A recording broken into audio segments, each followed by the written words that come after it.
Vivre avec les dangers naturels dans le canton de Berne, les éléments de la protection intégrale.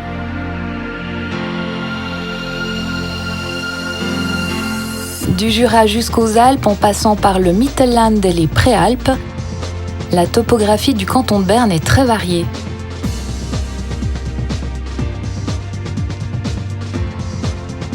Même des vallées fortement découpées, avec leurs versants abrupts, sont habitées toute l'année et desservies par le rail et la route. Du fait de la nature du terrain, il existe des dangers naturels pratiquement dans l'ensemble du canton. Des laves torrentielles se forment dans les cours d'eau en développant une force destructrice considérable. Lors des crues, les torrents et les rivières inondent les régions avoisinantes.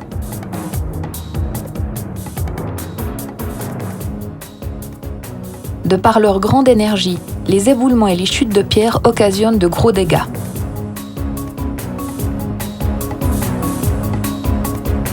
Les vastes zones de décrochement d'avalanches menacent les voies de communication et les localités exposées.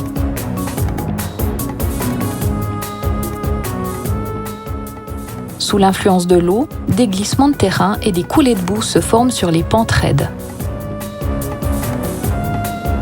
Malgré ces événements naturels et les dommages qu'ils peuvent occasionner, vivre avec les dangers naturels dans le canton de Berne est tout à fait possible.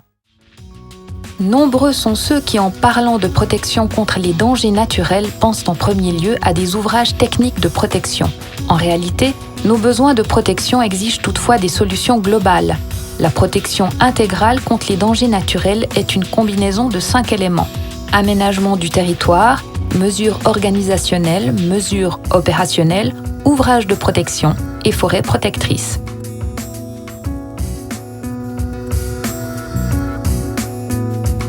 Les conflits entre les dangers naturels, les localités et les voies de communication devraient être prévenus d'avance dans l'aménagement du territoire.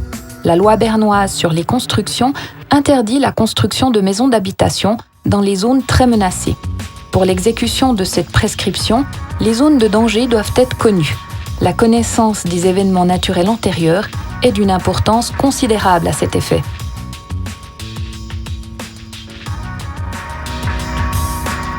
Pour que l'on puisse tenir compte dans l'aménagement du territoire d'événements importants qui se produisent rarement mais sont possibles, il faut pouvoir les simuler à l'aide de programmes informatiques. Les régions comportant différents degrés de risque sont délimitées sur les cartes des dangers. Dans les zones de danger rouge, le danger est élevé. Les bâtiments peuvent être détruits, les personnes sont en danger, même à l'intérieur des maisons. Dans les zones bleues, où le danger est moyen, il faut s'attendre à des dommages aux bâtiments. Les personnes ne sont en général pas en danger dans les maisons. Dans les zones de danger jaune, le danger est faible. Des prescriptions de diverses sévérités s'appliquent dans les différentes zones de danger.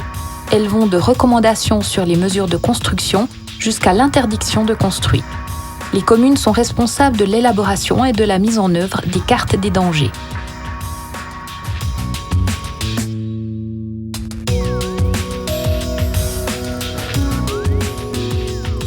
Les communes responsables de la sécurité de leurs habitants s'assurent par des services d'avalanche que les personnes habitant des maisons menacées soient évacuées à temps.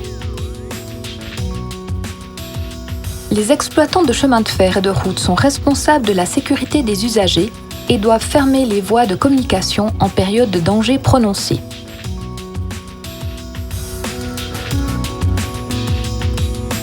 Le bulletin des avalanches de l'Institut de recherche sur la neige et les avalanches de Davos fournit des indications importantes sur la situation générale de danger.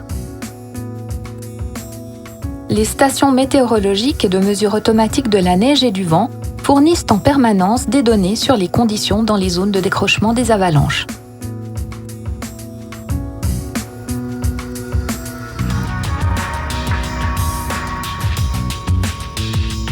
Les grands éboulements de rochers s'annoncent généralement par une activité croissante des chutes de pierres.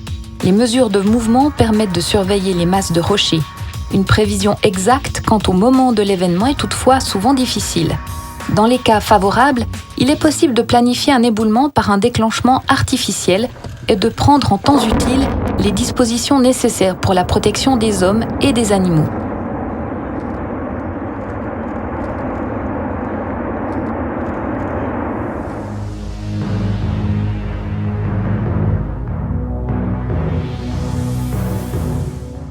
L'élément le plus visible de la protection intégrale contre les dangers naturels consiste dans les mesures constructives. Elles peuvent empêcher les processus de danger naturel dans la zone de déclenchement ou détourner, freiner ou arrêter ces événements devant les objets menacés. Les ouvrages par avalanche fixent la couche de neige et préviennent ainsi le déclenchement des avalanches dans la zone de décrochement. La digue de déviation des avalanches prévient le déclenchement des avalanches en direction du village. Les filets de protection dynamiques contre les chutes de pierres arrêtent les pierres et les blocs. Les filets de protection contre les laves torrentielles supportent des charges élevées et retiennent les éboulis transportés par les torrents. Des barrages en escalier diminuent la pente du lit du torrent et donc la rapidité d'écoulement de l'eau. La chute sur les différents ouvrages détruit beaucoup d'énergie. Les ouvrages de protection diminuent considérablement les risques, mais sont relativement coûteux.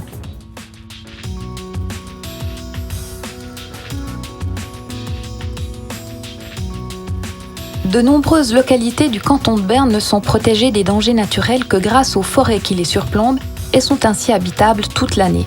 De même, les voies de communication dont le parcours longe des pentes raides sont plus sûres grâce à la protection de la forêt contre les dangers naturels.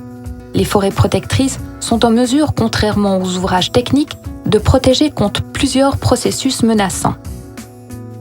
Les pierres et les blocs peuvent être freinés, déviés et arrêtés par les troncs des arbres. En comparaison de versants non boisés, les terrains forestiers retiennent beaucoup mieux l'eau. Les racines des arbres ont l'effet d'une armature et stabilisent ainsi le sol en prévenant les glissements et l'érosion. Les forêts protectrices contre les avalanches protègent les localités et les voies de communication de manière extrêmement fiable. Le déclenchement d'avalanches n'est pas possible dans des forêts denses, contrairement aux surfaces ouvertes. En gros, un quart des forêts du canton de Berne protègent directement des localités et des voies de communication importantes des dangers naturels. Dans l'Oberland, la proportion de forêts protectrices est 2 fois plus élevée et dans certaines communes, elle se situe même à plus de 90%. La protection intégrale contre les dangers naturels est un succès dans le canton de Berne. Malgré une colonisation et une mobilité croissante, peu de personnes ont subi des dommages lors des événements naturels considérables de ces dernières années.